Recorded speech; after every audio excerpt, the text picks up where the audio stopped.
নিজেকে বুদ্ধিমান মনে করে থাকলে আমার এই সহজ সহজ প্রশ্নগুলির উত্তর দিয়ে দেখান দেখি। তো দর্শক, আজকের প্রথম প্রশ্ন হচ্ছে, সোম, মঙ্গল, বুধ, বৃহস্পতি, শুক্র, শনি ও রবিবার ছাড়া আরও 3টি বার বলুন তো।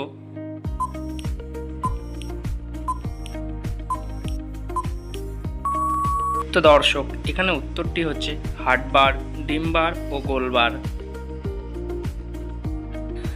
এমন একটা খাবারের নাম বলুন তো যার প্রথম আর শেষ অক্ষর মিলে একটা বাংলা সংখ্যা হবে।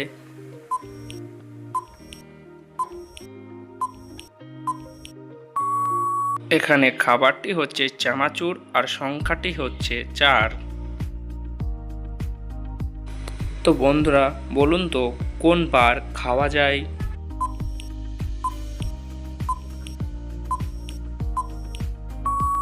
তো দর্শক, এখানে উত্তরটি হচ্ছে সাম্বার। ইন্দোনেশিয়া দেশটি কত সালে স্বাধীন হয়েছে?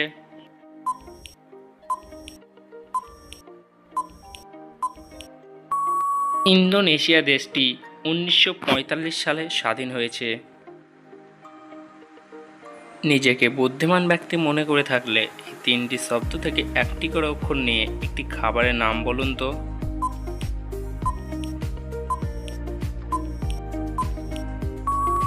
এখানে খাবারটির নাম হচ্ছে ফুচকা। প্রিয় দর্শক, বিবেকানন্দ কথাটির মানে কি?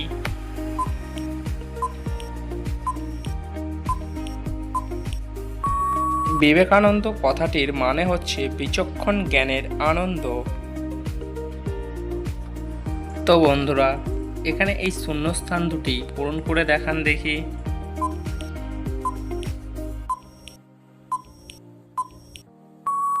এখানে সঠিক উত্তরটি হবে ইন্দোনেশিয়া।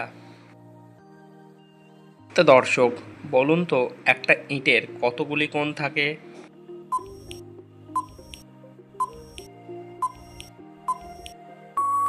একটা ইটের 8টি কোণ থাকে। নিজেকে বুদ্ধিমান ব্যক্তি মনে করে থাকলে এলোমেলো অক্ষরগুলি সাজিয়ে নতুন একটি শব্দ তৈরি করে দেখান দেখি।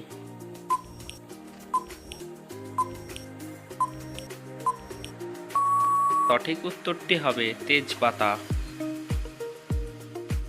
বাংলাদেশের এমন একটা জায়গার নাম বলুন তো যার শুরুটা খাওয়া যায় আর শেষটা গায়ে জড়ানো যায়।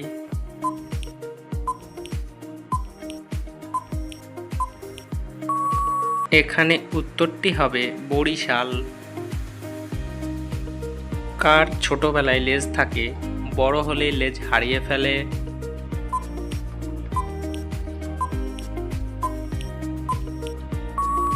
এখানে উত্তরটি হবে ব্যাঙ, কারণ ব্যাঙাচির ছোটবেলায় লেজ থাকে আর বড় হয়ে গেলে ব্যাঙের লেজ থাকে না। ভিডিওটি ভালো লেগে থাকলে অবশ্যই একটি লাইক করবেন। এমন একটা খাবারের নাম বলুন তো যার মাঝে একটা মেয়ের নাম থাকবে এবং প্রথম আর শেষ অক্ষর মিলে আরও একটা মেয়ের নাম হবে।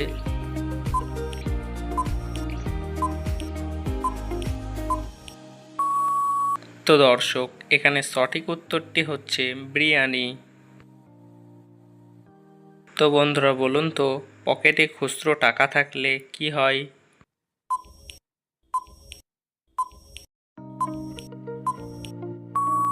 এখানে সঠিক উত্তরটি হচ্ছে পকেট ভারী হয়ে যায়।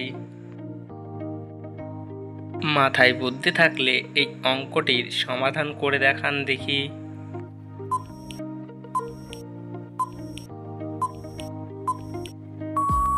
তো বন্ধুরা, তোমরা কি অঙ্কটি সমাধান করতে পেরেছো? না পেরে থাকলে দেখে নাও। আমি সবসময় তোমার সাথে থাকি কিন্তু কেউ আমায় দেখতে পায় না, আমি কে বলুন তো।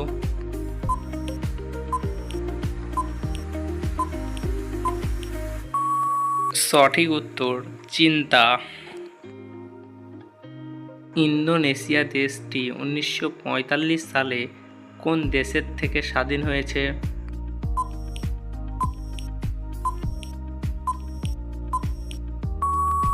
সঠিক উত্তরটি হচ্ছে জাপান।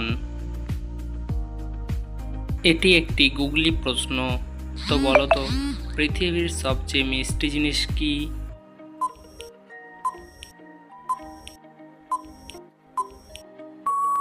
সঠিক উত্তরটি হচ্ছে বাচ্চাদের হাসি। তো দর্শক বলুন তো, দিনরাত চলি কিন্তু নিজের জায়গা থেকে একটু নড়ি না, আমি কে?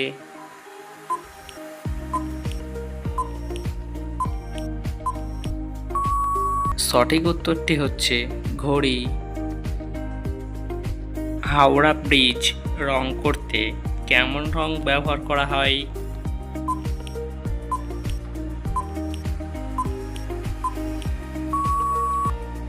হাওড়া ব্রিজ রং করতে সীসাহীন রং ব্যবহার করা হয়।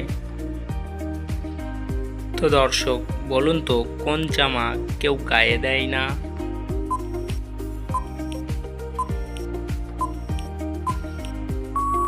এখানে সঠিক উত্তরটি হচ্ছে পাজামা। তো বন্ধুরা বলুন তো, কোন দেশে সব থেকে বেশি প্রজাতির পাখি আছে?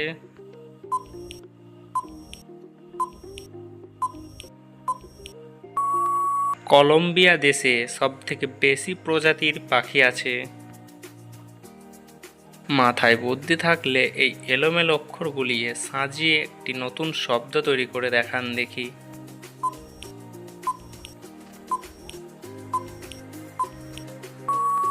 এখানে সঠিক উত্তরটি হচ্ছে পানিপথ। এরকম মজার মজার ধাঁধা ভিডিও পেতে আমাদের চ্যানেলটিকে অবশ্যই সাবস্ক্রাইব করে পাশে থাকবেন।